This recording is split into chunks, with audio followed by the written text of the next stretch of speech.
Powered by virtual stadium technology, it's the NLSC Podcast. Virtual stadium technology, you ask? Well, we'll get to that, but first things first, this is episode number 450. I am Andrew in our forum, and Andrew NLSC on Twitter. My co-host for 150 shows and counting is Derek. He is DP3 in our forum, and also on Twitter at DP384 and D43G. Derek, good to be talking to you as always. Happy 150 episodes. 150 episodes as a team, recording weekly, in under 3 years. It's been a lot of fun. No, it's something I'm very proud of, because you see a lot of podcasts, and anybody can make a podcast, which is both the benefit and drawback of podcasts in general. And a lot of them, if you can get past 10 episodes, you've had a pretty good run. And for this show to be at 450, and you and I 150 as a team, yeah, I'm very proud of that effort. Yeah, and I want to thank our listeners and the supporters of our NLSC content, because they definitely help motivation-wise, to have us keep this show going and whatnot, between their comments on YouTube, comments on Apple Podcasts, their reviews, when they interact with us on Twitter related to the show. We really appreciate your support. Absolutely. And look, we are so passionate about the content we create that we are going to create it anyway, but knowing we have such a supportive audience does encourage us to keep going and just trying to be bigger and better all the time. But as you've said before, we've both gained a friendship out of it, and that's really nice. Yeah, that's the best part, really. I did a little research around the number 150, Andrew, and I centered it around steals and blocks. And I went back from 84, 85, all the way up until 2009, 2010 to see who got exactly 150 steals in a season or 150 blocks. So just some food for thought. DeJounte Murray in last season, so in 21-22 NBA season, had 138 steals, and that actually led the league.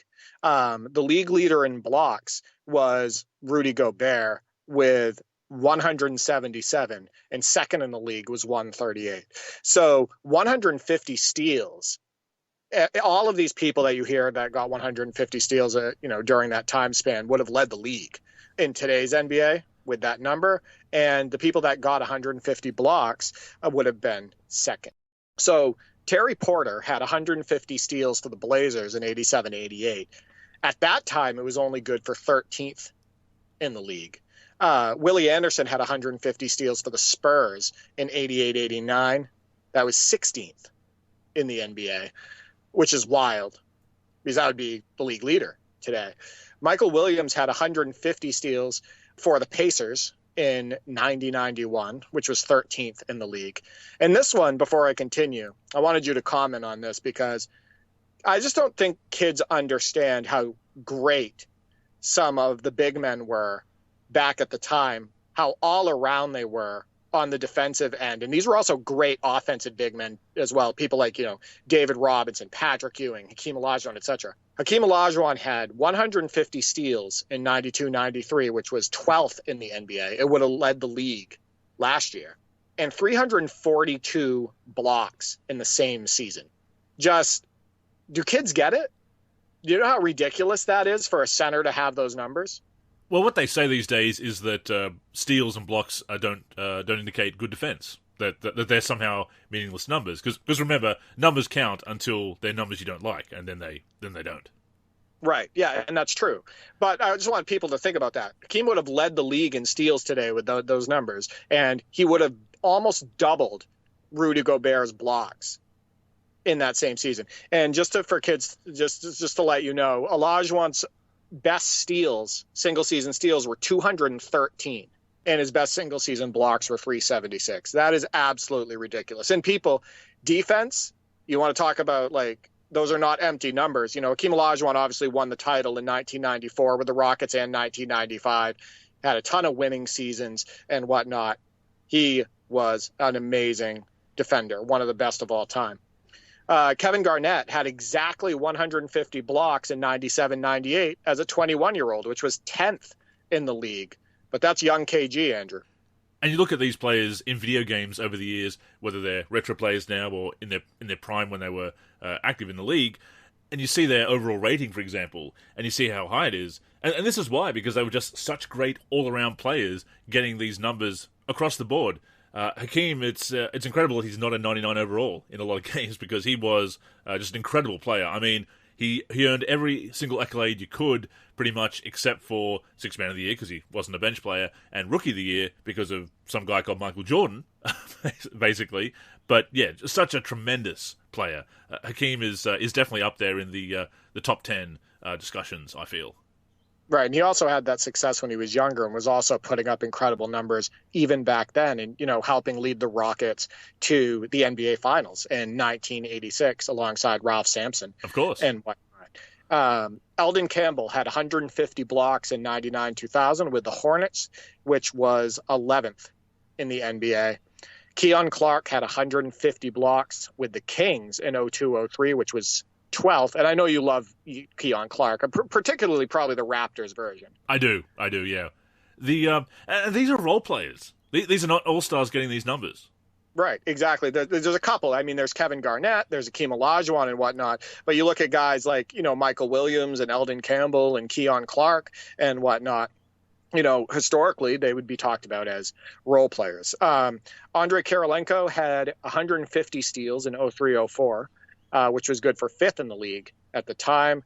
Jason Kidd had 150 steals in 05-06 with the Nets, which was 5th in the league. That's when he was playing alongside Vince Carter, Richard Jefferson, Kirstich, etc.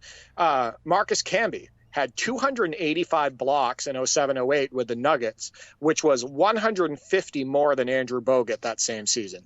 That's crazy. Yeah, that's wild. Marcus Camby, people forget that some of his best years were with the Nuggets. In fact, he won Defensive Player of the Year when he was with the Nuggets, when in his early 30s.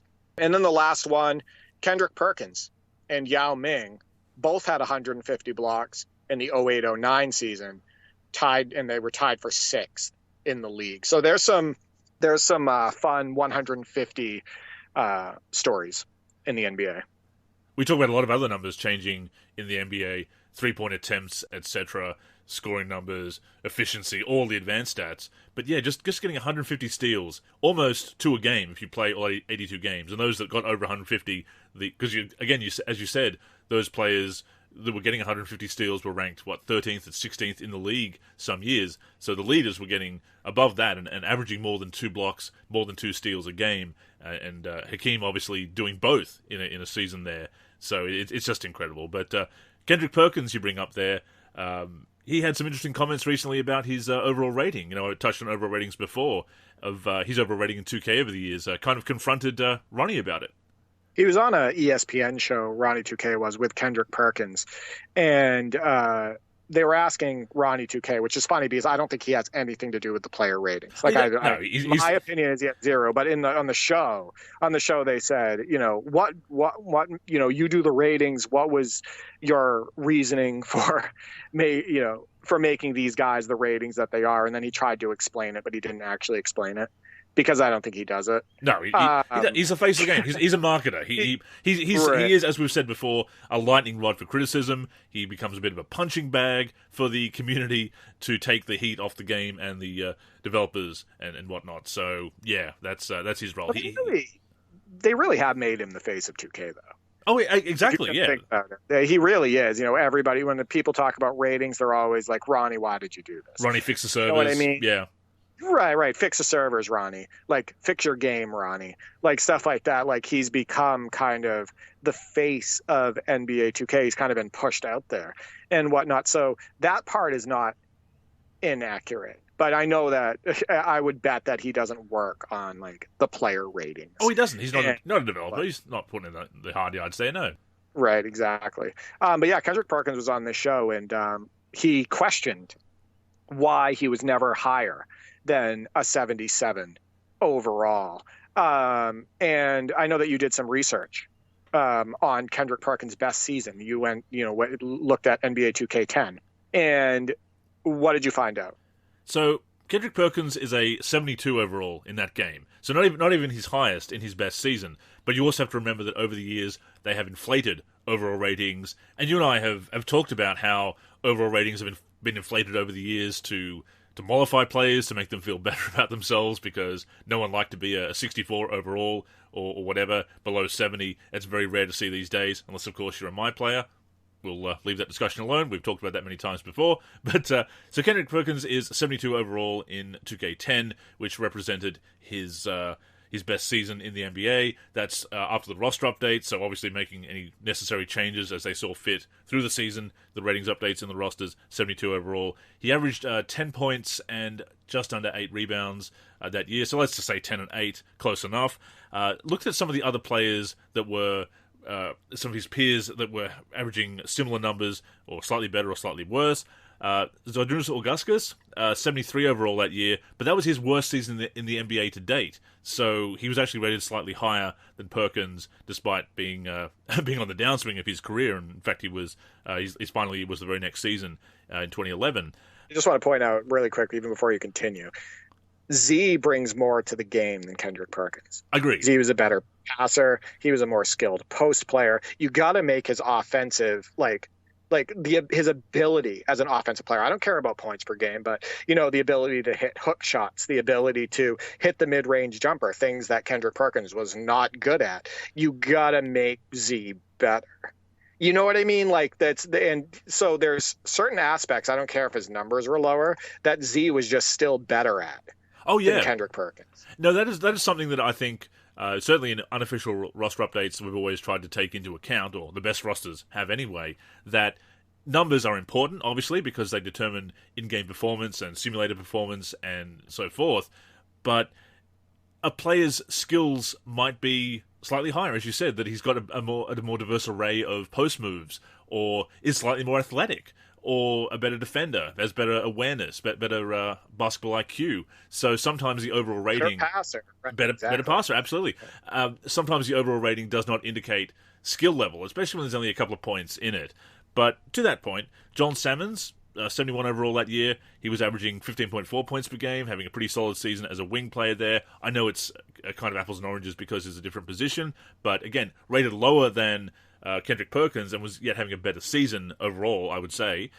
Tyson Chandler had slightly lower numbers in about 6 minutes less per game, 5 or 6 minutes less per game, averaging 6 and 6. He was 70 overall, but again, a better player and more athletic than Kendrick Perkins, should have been a bit higher. Conversely, Rasheed Wallace, his teammate that year, 75 overall on the downswing of his career. Again, though, his skill level and basketball IQ is higher, so you can understand why the overall tends to be a little bit higher in that respect. But yes, it was actually one of his worst seasons in the league because he was at the end of his career there. Emeka Okafor, 10 and 10 that year, 79 overall, maybe a little bit too high. But again, you look at the athletic ratings and so forth, and DeMar DeRozan, 64 overall as a rookie that year, 20 minutes per game. Pretty solid numbers for not really playing that much in his rookie year, but 64 is a bit insulting. But that's how it was back in the day, very low. Well, the Okafor piece is more him being on the Hornets, I would say. They wanted to have him be a little bit higher overall on that team because they weren't as stacked as the Celtics. So they wanted to give the team a few better players, maybe so they, perform a little bit better on the court. I'm not saying that Hornets team was terrible, but they weren't the Celtics that year. Of course, and that all plays into it as well, the whole balancing act, the whole perception, getting the overall rating to meet what fans and gamers expect a player to be, their ranking and their rating in the league. And again, overall ratings, their importance is overblown to some extent. They do have a purpose in games as far as trade value in the franchise modes, and at a glance showing how good a player is. And if an overall rating looks really wrong, chances are a player is overrated or underrated in some key areas. But people do place so much emphasis on that. It's obviously become a big talking point. I've stopped covering it for the NLSC. When we do our previous season coverage, I used to post a lot of those screenshots, etc., and other overall ratings reveals. I don't cover that anymore because I don't think it's interesting. I don't think it's worth doing because quite often they change during the course of a season anyway. Too many politics involved too. Today when it comes to the ratings. At the same time, I've never looked at Kendrick Perkins as 80 overall and above. He's never had the impact to be that. In fact, if you notice, what happened is when he actually did go to the Thunder, he was in a different system than the Celtics system. He had a good year or two there, but then his career started to, go downhill. The moment you ask Kendrick Perkins to do more than just be an enforcer, he can't do it. You know what I mean? Like, the way you look at Kendrick Perkins is he was a good paint defender. He struggled actually covering the pick and roll. He struggled in single coverage and whatnot, on the perimeter if he had to switch out onto a smaller player. But he was a paint enforcer who could, he was a good rebounder, not great rebounder, and who had to be just a drop-down guy to finish. You weren't posting up Perkins and getting, him putting somebody in the torture chamber. You know what I mean? No, because he just didn't have moves down low or no consistent go-to. Every now and then he could put a little half hook in and whatnot, but 90%, I would say probably, of Kendrick Perkins' points was somebody penetrating. Like when it was the Celtics, it would be like Rondo, Pierce, or Ray Allen or whatnot, and they would get in the seams and they would drop it down once coverage converged on them, and Perkins would just catch it and he would go up and he would dunk it. So it's really hard for me to justify a player who was so limited on offense and just an enforcer on defense to be above 80 overall. So my opinion is 77, that's pretty high. I don't know if I would have made him that high in a video game. And you said in NBA 2K10 he was 72, but for his skill set and what he was able to bring, he was a good role player on those Celtics teams, but I would never, ever consider putting Kendrick Perkins at an 80. I agree. I think back in the day it used to be that the consensus was kind of 80 and above is borderline all-star or better, which he wasn't. So you can go back and argue that maybe some of those overall ratings were a bit low, and now it's gone too far in the other direction and they're too high for some role players. But yeah, generally speaking, 77, based on the usual ranges for overall ratings, I think is very fair. And the narrative about Kendrick Perkins back in the day was that his injury cost the Celtics the 2010 title. I'm guessing you don't buy that? I don't know. I think that one player who plays big minutes, who everybody has good chemistry with on the team, can make that big of a difference, even if they're not like a top 3 guy. Sure. On the team. I think that a lot of it depends on who your backup is and who can fill in for you and how comfortable everybody is with that player. It is very possible that Kendrick Perkins plays and it does make a difference. People got to realize something. People got to realize that the Celtics were up by 15, I want to say, in Game 7 of the 2010 NBA Finals, and they blew it, right? They lost that game. A lot of factors, yeah. A lot of factors.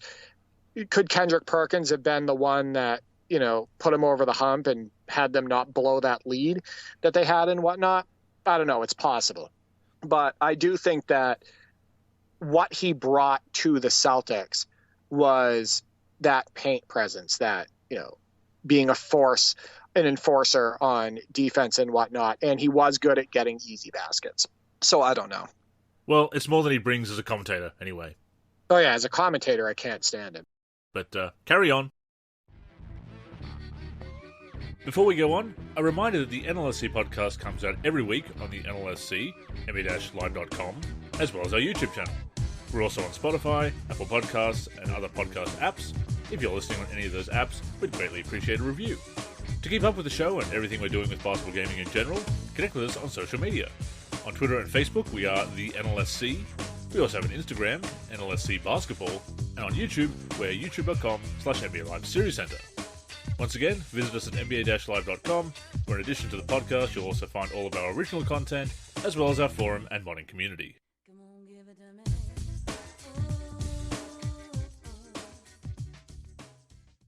But shout out to Kid Cash for bringing that to our attention. Always interesting to touch on overall ratings, Derek, because even though there is that controversy there and their importance can be overblown, it's still a relevant part of basketball gaming. It's a topic that you can't really escape when it comes to the virtual hardwood. Yeah, no, yeah. Kid Cash actually asked us to discuss this on the show, and I think that's a good idea. Community. If you have anything that you would like us to touch on the show, definitely throw that out there, and we'll try to bring it on. And with overall ratings, Derek, they were in the games for a long time. Basically, they were hidden in the early NBA Live games. I know because they're there in the database and the roster data in the executable, etc.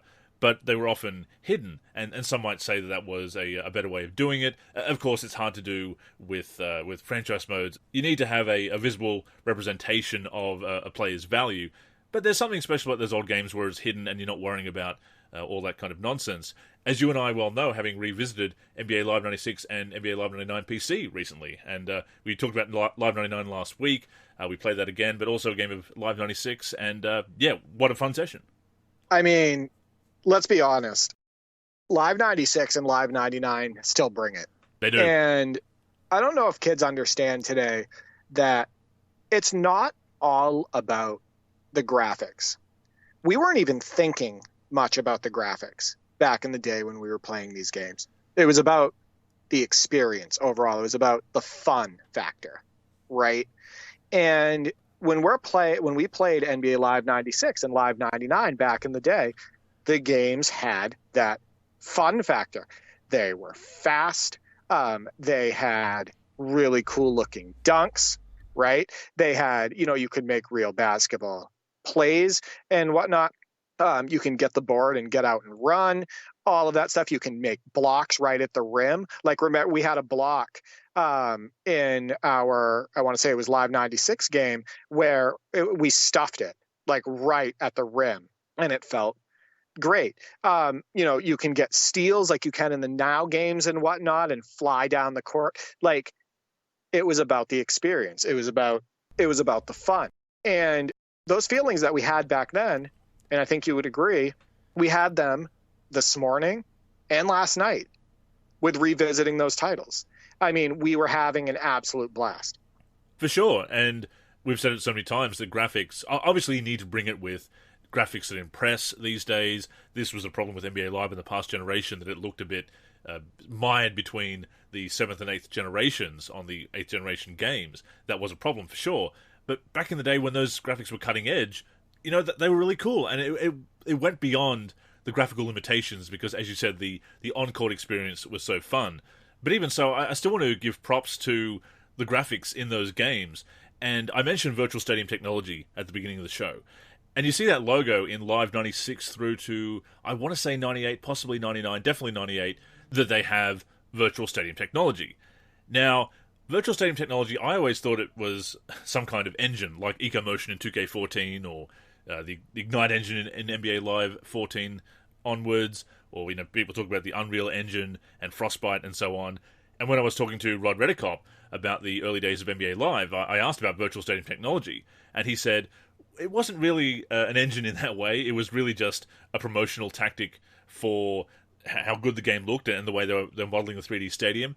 But even so, as a marketing gimmick, what they were doing with the tech at the time, Derek, was so impressive. When we'll find up Live 96 PC and it's got that aerial shot of the court and just rotating around and it's looking like it's real 3D, and it wasn't a 3D FX game yet. That didn't come till NBA Live 98 with the Voodoo graphics and the Voodoo Revolution for PC video cards.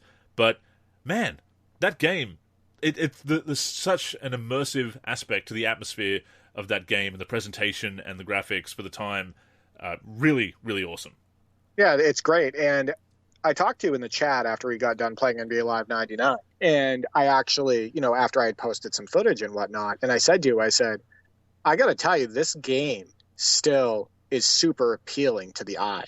And like I told you, it's like the colors, right? Like it's the colors, everything pops. It's, just the way the floor looks and, overall how the players move and whatnot, and the rim physics and the rim and basketball stanchion in general and everything. Like, I still enjoy looking at NBA Live 99. Right? Like, we didn't, and when I say we didn't think about graphics as much back in the day, like, we were focused more on modes, what we could do with the game and how fun it was. There's definitely more of a focus on graphics today. There is. Than there used to be. Like I've said it on previous episodes, when we saw NBA Fast Break 98 for the first time, it blew our minds. We were like, this looks like real life. It didn't, obviously. But we were like, this looks like real life. So we did care about the graphics. But for the time. But it was just more about, right. But it was just more about the experience. And NBA Live 96 is no slouch either. Like you stated, the rotate, when you enter a game and it's rotating the court and you can see the Jumbotron and you can see the floor and whatnot, and then it rotates to get to the tip-off and everything, it still looks great. Like it's very appealing to look at. And then you just want to like run around with the players on the floor because you're like, I'm in it now. So on NBA Live 99, we played a Champs roster mod created by Lutz. So it's an NLSC mod and whatnot. And we use the 82-83 76ers versus the 81-82 Lakers. And it felt like you were really using those teams. And it was super fun for us to get out there with Andrew Toney, knocking down mid-range shots, hitting a couple threes here and there, throwing it down with Julius Erving, getting Moses in the post and making moves with him and whatnot. And Bobby Jones playing both ends of the court like he would in real life. We were getting blocks on one end with him. He was rebounding the ball. He was getting out on the break and throwing it down. And people, if you have any question about how athletic Bobby Jones was, go back and look at his dunk on Larry Bird, where he absolutely goes way over the top of him and posterizes him on the fast break. It's one of the best dunks in NBA history. So we played against the Lakers, like I said, in 81-82, and they had Norm Nixon and Magic Johnson, and people forget that Magic Johnson wasn't even playing point guard at that time. He was playing shooting guard when he first came into the league because Norm Nixon was playing point guard. Kareem Abdul-Jabbar, Jamal Wilkes, etc.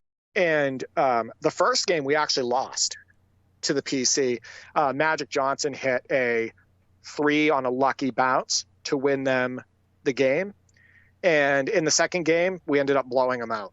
We did the same matchup again, and we're like, we're not going to let this happen, and we ended up blowing them out. But those two games, I got lost in them. Like, I got lost in time. And that's what you want, right? Like, we were, trying to figure the computer out. We were trying to play, with good chemistry and whatnot. We were trying to run plays. We were both trying to get out on the break. And I thought it was a really fun session and a really good win in that last game. It really was. And of course, Parsec worked like a dream, as it always does. And you talk about the more primitive graphics of the time and how we didn't mind because it was about the on-court experience, and we trusted that the graphics would get better and better over time, of course. It was the same with mods as well, because that mod released at a time when everyone was on dial-up, so you couldn't really upload and download huge mods like you can these days. You had to put out separate packs and multi-part downloads to if you wanted to do stuff like that. But even so, we kind of relied a lot on created players in those rosters, and Lutz put so much effort into making those players look as real as possible for using the somewhat limited for the time created player faces and so forth. And I think he did such a tremendous job of that. And you don't mind that the Sixers are wearing their jerseys from the 99 season rather than the authentic red jerseys of the time. The fact that they don't have the real faces that they are as good as you can get with the created player functionality. You don't mind that because the ratings were done so well, the gameplay holds up so well that, as you said, we just get lost in it. And of course, I don't think we mentioned it last week, but Don Poier, the late great Don Poier, what a fantastic announcer he was. It was just so exciting to play, and yeah, we had to have that rematch when we lost on that on the lucky bounce, or unlucky from our perspective, bounce on the Magic Johnson 3. You said, yeah, we got to play again, and I agreed. Like there have been times you and I have been playing on Parsec, and we've had a loss like that that's just been unlucky, and it may be late in the morning for one of us, but we say we can't end like that. We got to end on a win. Yeah, no, absolutely. I also want to point out that I during one of the games, I paused it and I messaged Andrew and I said, Don Poier is just getting me pumped up right now. And he was just so excited during his commentary during one of our runs that we had. He's talking about Julius Erving flying to the rim and whatnot, and going boom, baby, and whatnot. And it was just perfect. I think you would agree. And he just gets you so pumped up, and he makes you want to make moves and make great plays on the game. So yeah, it was a really good session. You don't really look at like some of the little inaccuracies in those older games for those older mods because you understand the limitations that they had when they were making them. Right. So I think Lutz did an amazing job with those champs rosters and with the all-time teams rosters. So on NBA Live 96, Andrew and I used the 91-92 Celtics.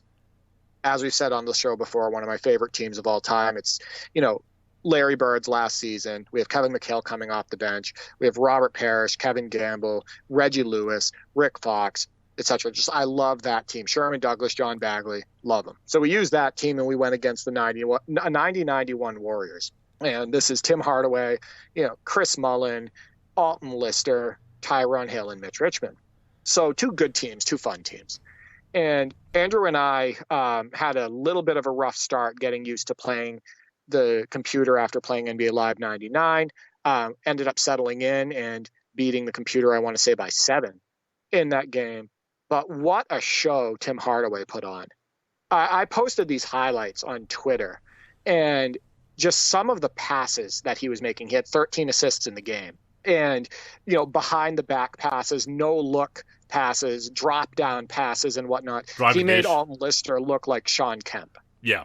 in that game. It was just phenomenal. And it makes you understand why we had so much fun with those games back then, because that stuff was still cool and impressive now. Like the way everything that he did, the way it looked and all that stuff, he took over the game from a passing standpoint on NBA Live 96. I thought it was cool as hell. So before I get into that, I reached out to you some hours before that, before you turned in for the night. You were working on the top 10 at the time, and what a great top 10 we had this week. A spooktacular top 10, some would say, if one was to use a lot of corny Halloween puns in their news post about it. I reached out to you and said, I've got, would you like to play a game of 96 PC with a work-in-progress roster? And I'm just curious, what was your thought when you got that message from me teasing a modding project like that?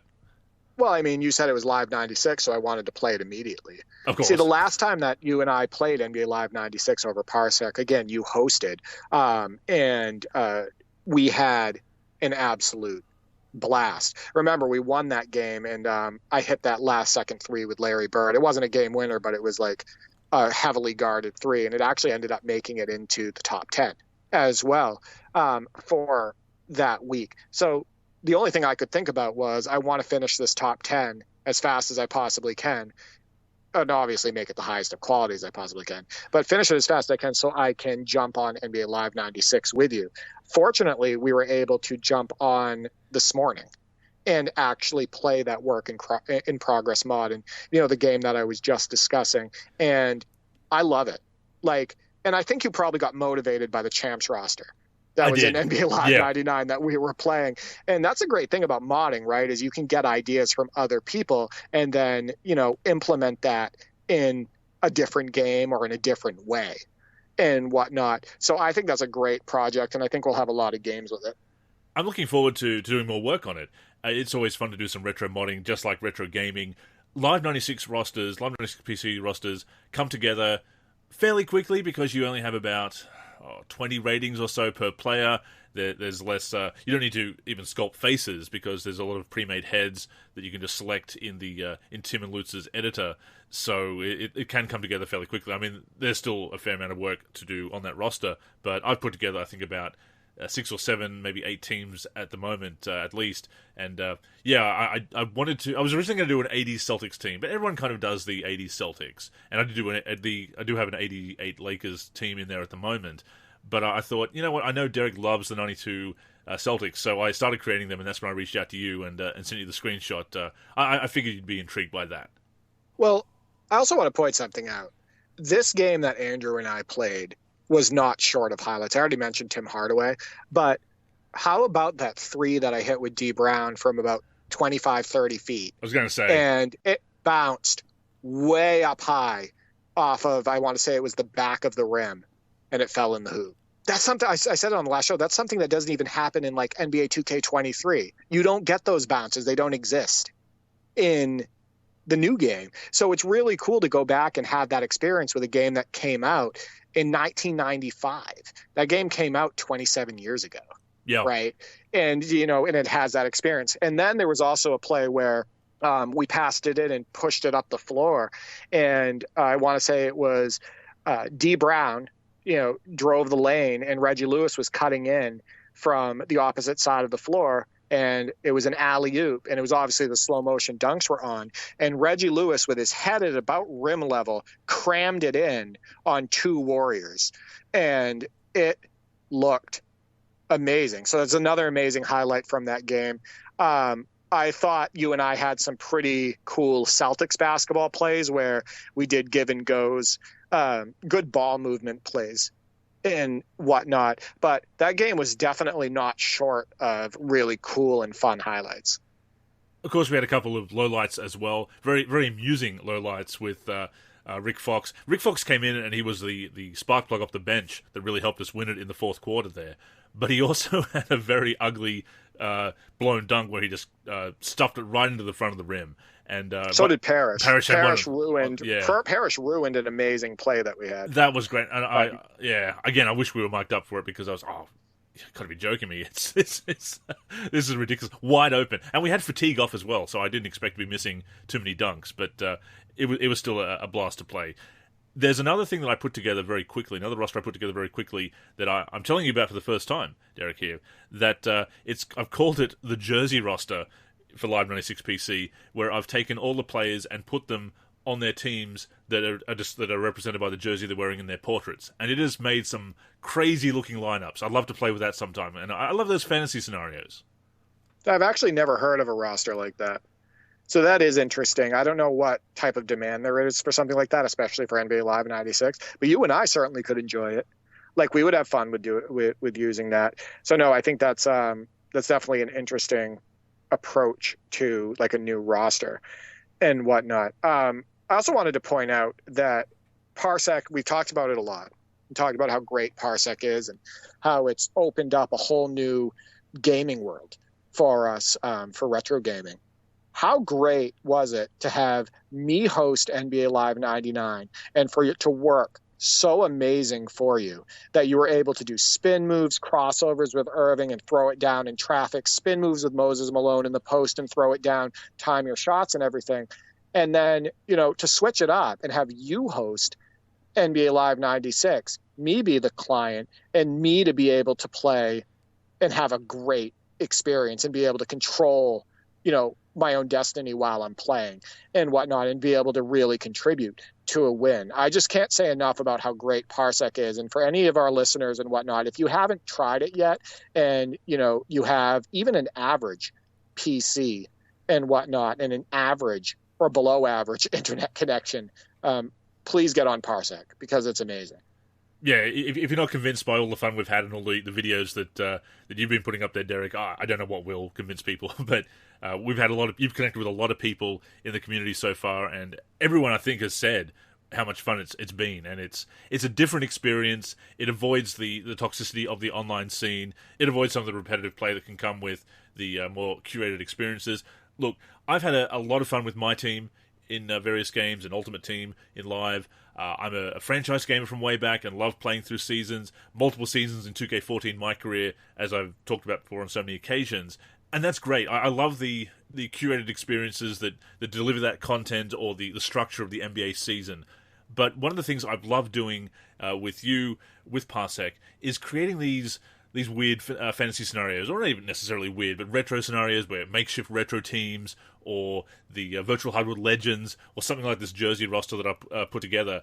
There's a lot of fun to be had with just exhibition games with a really fun scenario. And that's something that I missed out on when I was so focused on grinding, not to get into all of that again. But when you're focusing on that or the curated experiences, and as fun as that can be, just putting together some kind of wacky out there scenario or a retro matchup like that, just a once-off, and having a fun co-op or competitive session with a friend over Parsec. I mean, that's the essence of basketball gaming. At its core, the most fun you can have on the virtual hardwood? Something like that. Two things. One, how much fun did we have with NBA Live 10 with the fantasy teams matchups that we put together? Oh, that kept us going a long time. We kept a lot of mileage. That kept us going for months. Yeah, we were doing video game legends matchups from our own video game legends from the past and whatnot. Hashim Thabit, Kirk Heinrich, Troy Murphy, Jumping Joe Alexander, Raja Bell, Travis Outlaw. Those guys. Yeah, we filled up two teams with video game legends. It was excellent. We did, makeshift classic teams using that fantasy team mode and whatnot. We did so many different things with NBA Live 10, and every single game was fun. It was a blast, and we got to get on NBA Live 10 again soon. I was going to say we still have ideas. There's still retro teams and such we haven't used yet. We've still got made a list. Inspiration there. Yeah, about 70 strong at least. Yeah. Yeah, you've made a pretty big list, and then there's definitely more teams that we could use. Number two, I want to point out something that I pointed out in the last show, and maybe you agree, maybe you don't. I'm going to say it again. I'm not sure that I enjoy NBA Live 2000 more than NBA Live 99. I'm playing NBA Live 99, and there's something a little bit freer about the gameplay. I'm not going to say that it's better. I think maybe we should connect on NBA Live 2000 and play a few games and whatnot in the same capacity. But I'm just really enjoying NBA Live 99 right now. And I am too, yeah. The gameplay is so fun. Yeah, I know. I want to make that comparison because I hold Live 2000 in the highest esteem. It is a landmark release, as I've said before. Great gameplay, great features, the debut of Legends officially in the NBA Live series and franchise mode, etc. And again, yeah, the gameplay does hold up even today. But I'd like to do some more comparisons between 99 and 2000 because, if nothing else, it's a lot closer than people might think. 99, as we said last week, is an overlooked game. It holds its own against 2000, at the very least. Yeah, and I'm not even talking about anything other than gameplay right now. Yeah. I'm just talking about between the lines how it feels. Also, I want to point something out too about, you talk about seasons and franchise mode and, progression and everything. There's actually something really underrated about quick 5-minute quarter games or 6-minute quarter games, especially in those fantasy scenarios. But even if you're just using teams that are stock in the game and whatnot, a quick co-op experience, a quick head-to-head experience, you can still have a lot of fun with that. You don't have to commit a ton of time to it, and they make for great highlight reels, right? And it's great as content creators to share that with the community. Those recent games that Andrew and I had on NBA Live 99 and Live 96, a couple of them are already up on the NLSC YouTube. I made some highlight videos out of them, and you can go to the NLSC YouTube to check those out. Those quick games are underrated. They really are. Now, I'm so glad that you got me back into that experience because, again, I've fallen down that rabbit hole of grinding for a player every year or getting into my team and getting the squad together.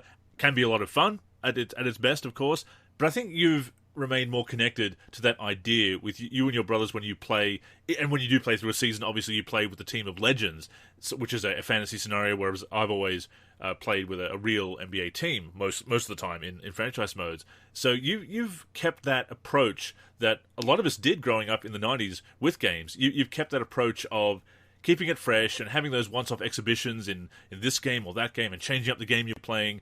And no, it's really inspired me over the past year plus to do the same thing and to dip into my collection more often. And, I played some 2K6 on Xbox 360 last night, sent you a couple of highlights. I knew you'd like that Clyde Drexler highlight. But dipping into the collection, revisiting games and giving them a second look, and now that I'm more open to the 2K style, enjoying those games a lot more. But yeah, just those once-off games and changing it up and making full use of the collection, I think is such an important part of basketball gaming to keep it fresh. And I mean, it's a very simple concept, is it not? If you're not having fun with a game, try something else. 100%. I think people get lost in that grind, right? Or feel like they have to. It's addictive. It's addictive. To have fun. It's addicting, right? So these are the preferred methods of play for my brothers and I. And this is throughout the years. And we've been doing Legends season since Legends were in video games. So just keep that in mind. It's either a Legends season. So that's like putting Legends on the same team and jumping into a season or a franchise or my league or my NBA or whatever it is for that given year in that game. classic teams, like, like my classic teams roster for 2K17, like the UBR for 2K14, the URB for 2K13, etc., using real teams from the past and throwing them all in a season. And, my brothers and I all controlling one team on the same team, or all of us having our own teams and just being our opponents every game. So that's the other one. Fantasy draft, which includes all the greatest players of all time and the current players in a season, and or fantasy draft with just the current NBA for that game. So those are like all the different methods that we, have used in order to, keep things fresh and whatnot. And we're always playing seasons together. We do enjoy the progression piece. But when it comes to connecting with you, when it comes to connecting with people on Discord, where we don't have time to finish a season, right? We may not have time to, really get into it and do a My League or anything like that. These quick games and, with you, these quick fantasy matchups and everything, they are an absolute blast, and I wouldn't give them up. Definitely. And look, I'd love to set up a season with you of some kind, or maybe a playoffs in an old game. I mean, that's playoffs mode, I think, is also very underrated in those old games. At least, maybe it's just my myopic approach to those old games. But I used to love playing through a season and getting all the results of a full year and then going to the playoffs. And look, that is tremendous. That is a blast too. But I think there's something to be said for just setting up a playoff bracket and playing through and getting that championship in shorter time. I mean, we could fire up a Live 95 PC, for example, and take on the underdog Rockets from the 6th seed and replicate their historic run from the 6th seed to the championship that year and playing through the playoffs. And that would be much shorter than playing a full season. Looking back, that's what my cousin and I should have done. While I won't trade those memories for anything, and playing through the season as we did, not finishing that season and getting through to the championship. I've always been a little bit disappointed about that. I wish we could have done that. It would have been really special. But we were trying to play a full season on 12-minute quarters in the school holidays. We're seeing each other for 2 weeks at a time every 10 weeks to catch up and do that. It was a bit tough, and maybe if we'd simulated a bit more or whatever. But, I mean, that was, even though we didn't finish the season, although it's a regret in that respect, it was still one of my most memorable basketball gaming experiences. So it's not, I don't hate it, don't regret it in that respect, but it would have been nice to have that sense of completion. But that's where playoff mode comes in, and I think playoffs and exhibition games are kind of underrated. Yeah, let's brainstorm that off air. We'll brainstorm what game we maybe could do like a playoffs on or something like that, and we can share that footage with the community. I mean, things like being able to upload to YouTube, that's exciting, right? We get to share those highlights with people. Things like the top 10, you and I will say it when we're having a session. We'll be like, that's top 10. Like that spin move that I had with Moses and dunked it on 2 people and got a basket and foul on Live 99. That might be top 10. And that drive where you went the length of the court with Julius Erving and you did a spin move and then you did a crossover and then you threw it down 2-handed on a couple defenders and you got the basket, the dunk and a foul. That was probably top 10.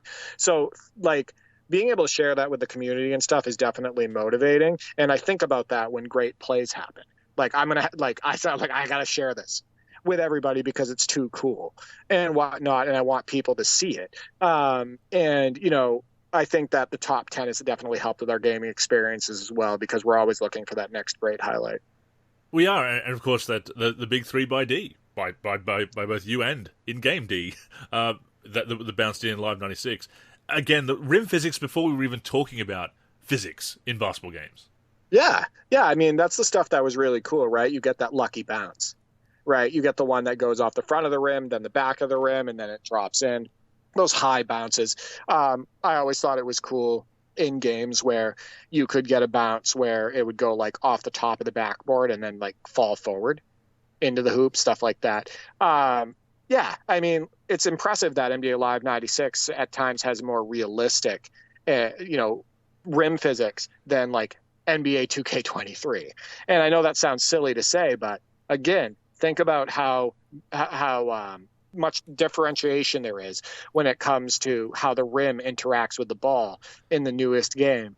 And then think about what I was just talking about with that D Brown 3 and the scenarios I brought up, about rim physics before. So yeah, great sessions on NBA Live 96 and Live 99. I have a feeling this is going to be another great end of the year with Parsec. like it was last year. I'd like to get back on the road trip with you on Jam on Fire Edition. I'd like to visit some of the other NBA 2Ks as well. I'd like to get you on NBA 2K8 for a game and whatnot. So, yeah, people look out for that footage. So what you're saying is that our Live 07 season is just going to be lit. So our Live 07 season will not exist. But every now and then we may revisit it just for, for the great mustachio, like you like to call him. For Adam Morrison, we'll revisit it. And we'll throw him on the floor or something. Maybe next time we'll use him, because remember, we played against him last time, and he actually did some damage.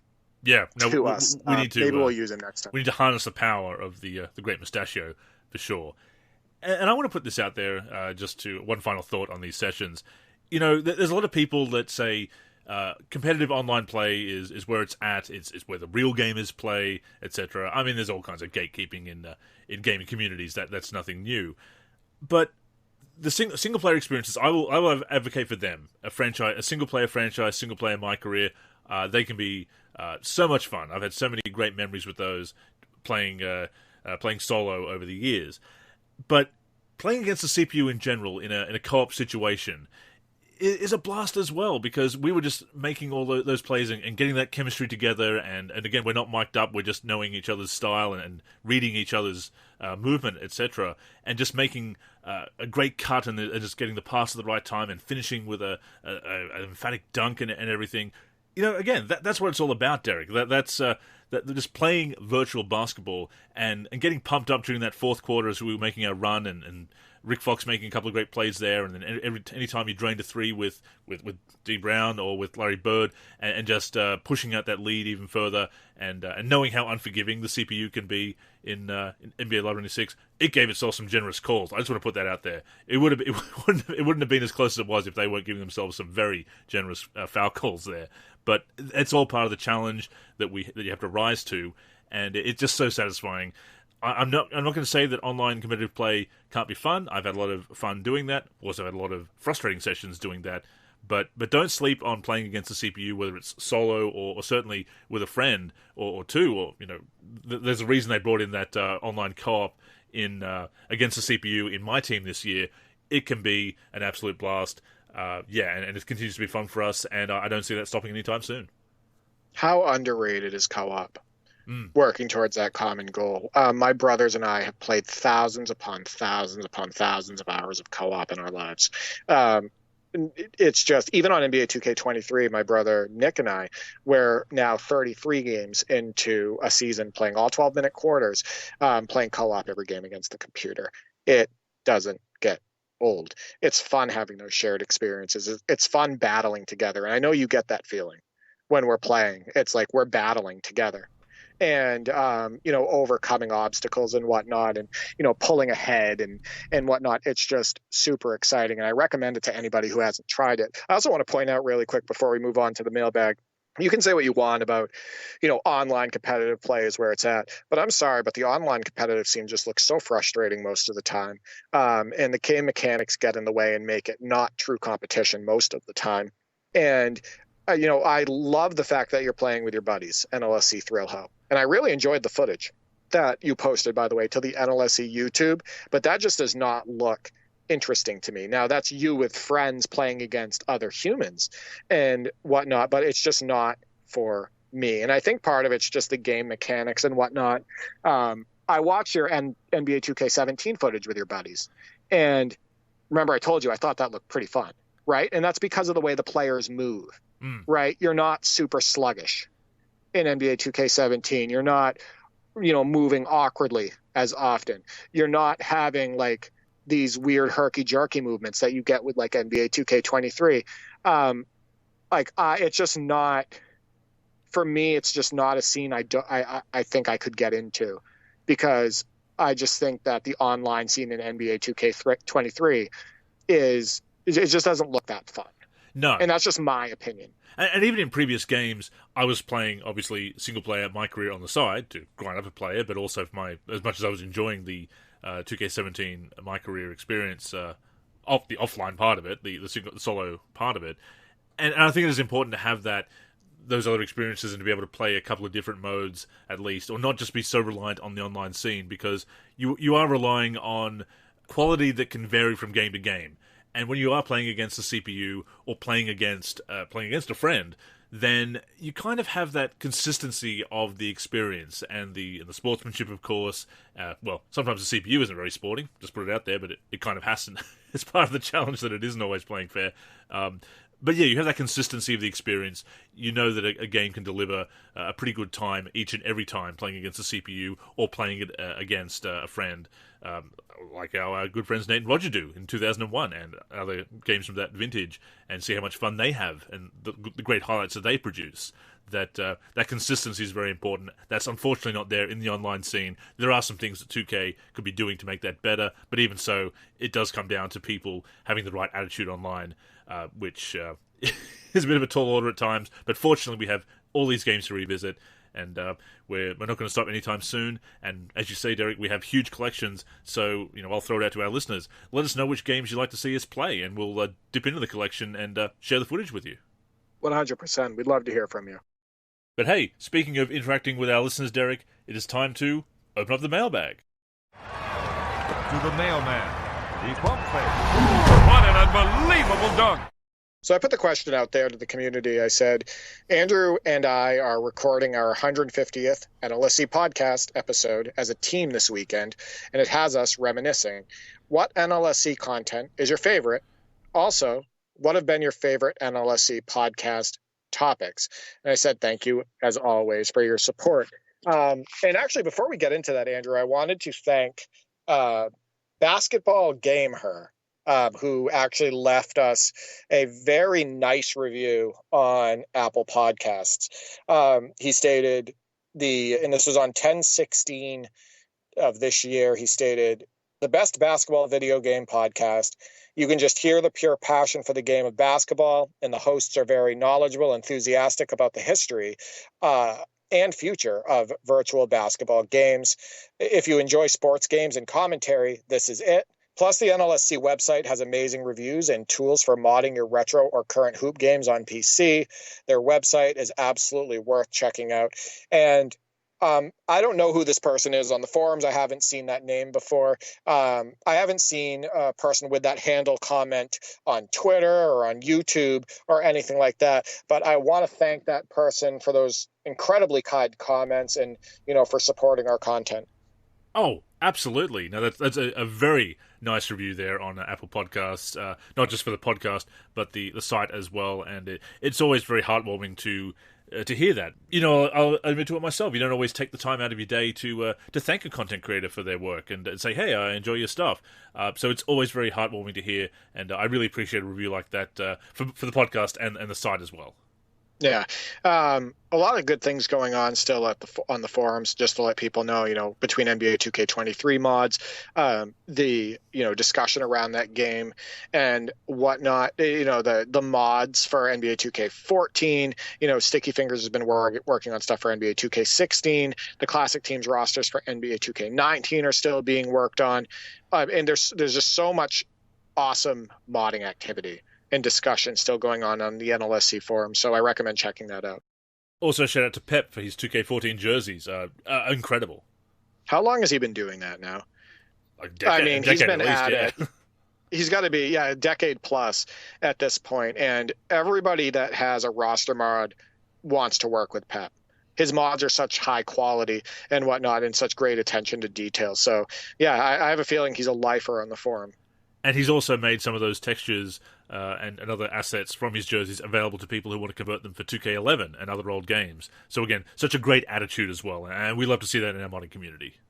Right. And before we get to the answers too, speaking of content, if you haven't already, go on the NLSC YouTube and check out this week's NLSC Top 10 Plays of the Week. I put a Halloween spin on it when I was creating it, and we definitely got some great highlight submissions, including a ridiculous dunk from NBA 2K23 by Dominique Wilkins, submitted by Hookup Guy, who's an excellent modder in our community. If you haven't checked that out, get on the YouTube and check it out.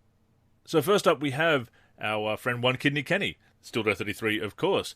You two are fantastic. I'm honored to have been a guest a couple of times myself. Obviously, those were the best episodes ever. I mean, that goes without saying, obviously, Stildo. But no, that was great having Kenny on the show, and and talking about the 2K19 rosters and all the joking around, the banter between you guys because you've got the season going in 2K19 and another fantastic modder, of course. And we appreciate the support and you coming on the show. Hey, basketball gaming can bring people together too. Like him and I have actually forged a friendship now, and we have that NBA 2K19 season and whatnot. But yeah, him and I talk on the phone. We talk about different things in our lives and everything. He's ended up being a really good friend. So shout out to Ken, and it was great having you on the show. Next up, we have Philly I'm 2002 at Philly I'm 2K on Twitter. Of course, grading those draft classes. I just like that the podcast gives me the feeling of belonging to this community. The participation here and seeing two guys having fun with basketball games like me. Also, I'm not your age, so it's interesting to hear about older games you have fun with. And congratulations. And thank you for the congratulations. That's interesting as well, that we can share our impressions with younger basketball gamers of games they didn't grow up with. And I love hearing about the interest that younger gamers have about that era.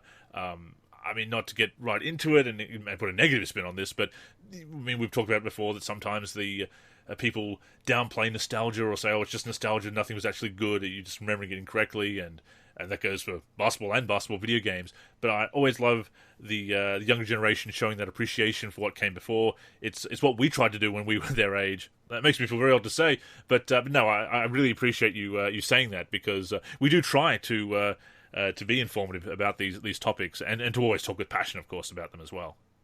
No, that's part of the fun of doing this podcast, right? Yeah. It is sort of the education piece as well, and the information piece. It's the talking about games maybe you weren't around to play when they were new. Maybe games that you don't own.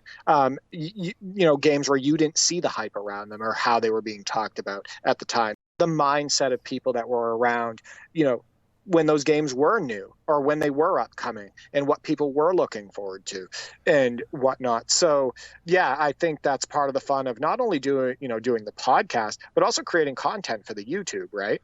Because maybe he hasn't seen NBA Live 96 PC. Now, if he goes on our YouTube and whatnot, he can watch that gameplay video and see what what all the fuss was about. Definitely. Right? Same thing with NBA Live 99. Same thing when I uploaded NBA Inside Drive. There was a couple people who were like, I never got to play this game, or I've never seen footage of this game, etc. Or I had never even heard of this game. Like, there's people that, were able to look at that game and say, hey, you know what? I want to pick that up. I want to learn more about this and whatnot. So that's a big draw to content creation for both of us, I would say, is, between your articles, my gameplay videos, our shared gameplay videos, the top 10, all of that stuff, because there's a lot of variety in the top 10. It's kind of showcasing these games, and, talking about what they're all about. And in an era where there's a lot of shut up old head and whatnot, and we do try to be as informative as possible each and every time we talk about these games and cover them in depth and share knowledge and passion for them. So no, I really appreciate that, and it's flattering to get a compliment like that about our content. 100%. Next up, we have God of Sonder. That's awesome. Congrats. Thank you. I enjoy pretty much everything you two talk about. The insight is great, as well as a shared passion for basketball games. And again, really nice to hear that. And I always hope that's the case, Derek, that our passion comes across. And clearly it does from some of these nice things our wonderful listeners are saying. But that is the essence of content creation. We've said it so many times before. We don't like to chase trends or do things or do things that we don't have any interest in, just in the hopes that it's going to trend or catch fire. We want to do things our way. We want to put that passion into it. We want to involve ourselves with something that we do actually really care about and can be passionate about. And that's coming through makes me feel good, because it means we're succeeding in that goal. Yeah, you can't fake it for 150 episodes straight. No, my friends. I've been, obsessed with basketball gaming, as we talked about, since the Double Dribble days, and you since the mid 90s and whatnot, and it never gets old. And I've never made a cent off of this podcast or off of content that I've uploaded to the NLSC or anything like that. So I'm obviously doing it from a point of passion. Right. I'm doing it from a point of interest, from a point of love and whatnot. And I love basketball gaming, and I love connecting with the community. And I've never played basketball games or uploaded content or created content for the sake of trying to make a penny. right? Or just trying to get clout or anything like that. I just love sharing the experiences with these games and knowledge about these games. And we're pretty drama-free, which is sometimes the kiss of death in online content creation, but I prefer it that way. I prefer us to stay drama-free and just be about the games. Right. I'd rather have, if it meant that I had to force drama and fake drama or cause drama or anything like that in order to get more subscribers or followers or anything like that, I would rather have less, because the population that is following us would be following us, for the wrong reasons, right? If it was all about the drama. We don't want people to, follow us for toxicity. No, or drama or anything like that. We like having it be real. No, you get the audience that you cultivate, and we don't want to cultivate that kind of audience. That's not those aren't our values, and they're not the values of our audience. And no, we just love basketball games and love sharing that with everybody. So that's right. Really awesome. And finally, this week we have GameFace Inc. Congratulations! I really enjoy any topics on the retro games. Thank you, and of course we love talking about them. And I want to go back to the top 10 here, Derek. If we just did top 10 plays from 2K23 every week, I think that would get some views. People would probably like it. You do such a great job with the top 10. I know you could make it work. But I think why the top 10 has been as successful and resonated as it has, you have invited clips from all basketball games, past and present. So everybody is welcome. You don't have to be playing the latest game. You can be playing what you enjoy and making great memories and highlights in games that you enjoy. And that's all we ask for the top 10. And that's why we get such great submissions. And I love that approach. And I know that our audience does as well. I think that's what kind of makes it unique, right? Like, I don't think there's a top 10 out there that encompasses the entire history of a genre, like in video games, like basketball, like this basketball highlight top 10. And I think that, there's no bias with it. We have NBA Live in there. We have NBA 2K in there, Inside Drive. We've had Shootout in there. We've had an In the Zone. We've had NBA Jam, NBA Street. I could go down the list. It doesn't matter what company makes the game. A great highlight is a great highlight, and whatnot. And, we've had Dunk Dream even in the top 10. And I even had a long distance three from Double Dribble in the top 10. I think it was close to a half court heave that I did when I played against you and you were missing all those dunks with the Bulls and whatnot.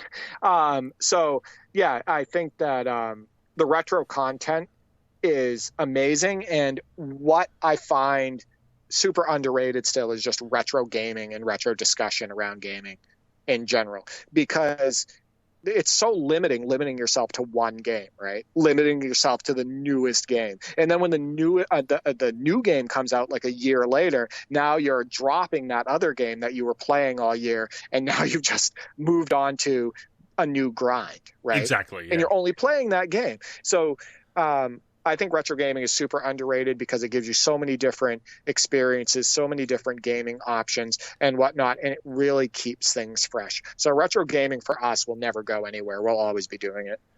And it is filling a gap with no Live on the market, with 2K having such a monopoly.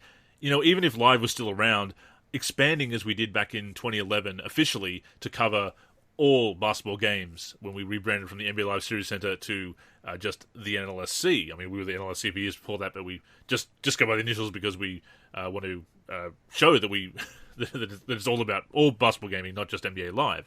Even if NBA Live was still around and strong, which would be preferable, we would still be covering all these games, past and present, because it does make it so interesting, so much more interesting to cover all those games and to revisit old favorites and give games a second look.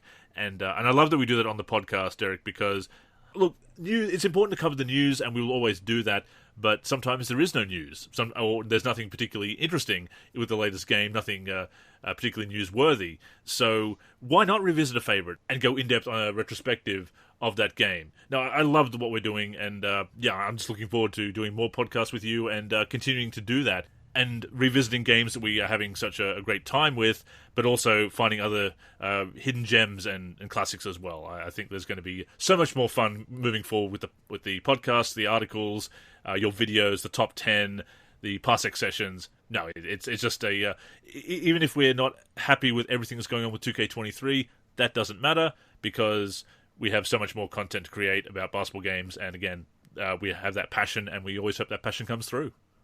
Yeah, here's to another 150 more episodes. Indeed. Right. And I think that this podcast is going strong, and we're not going to stop it anytime soon. It's fun to get on the mic with you every single weekend. And, despite you living on the other side of the world, we've always been able to make it work. Whether it's me sitting out in my car to record, whether it's you losing a little bit of sleep to record, etc. Like, we make it work. I think we have a lot of commitment to the NLSC and to the content, continuing to be fresh and consistent and whatnot, that, I don't see this going anywhere anytime soon.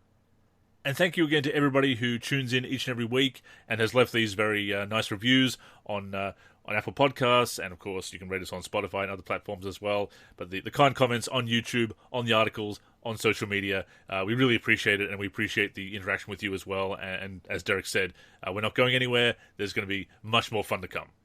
Yeah, thank you to all of our listeners, all of our supporters. Like I said, you definitely motivate us, and, you help us with content as well. You give us topics sometimes to discuss on the show.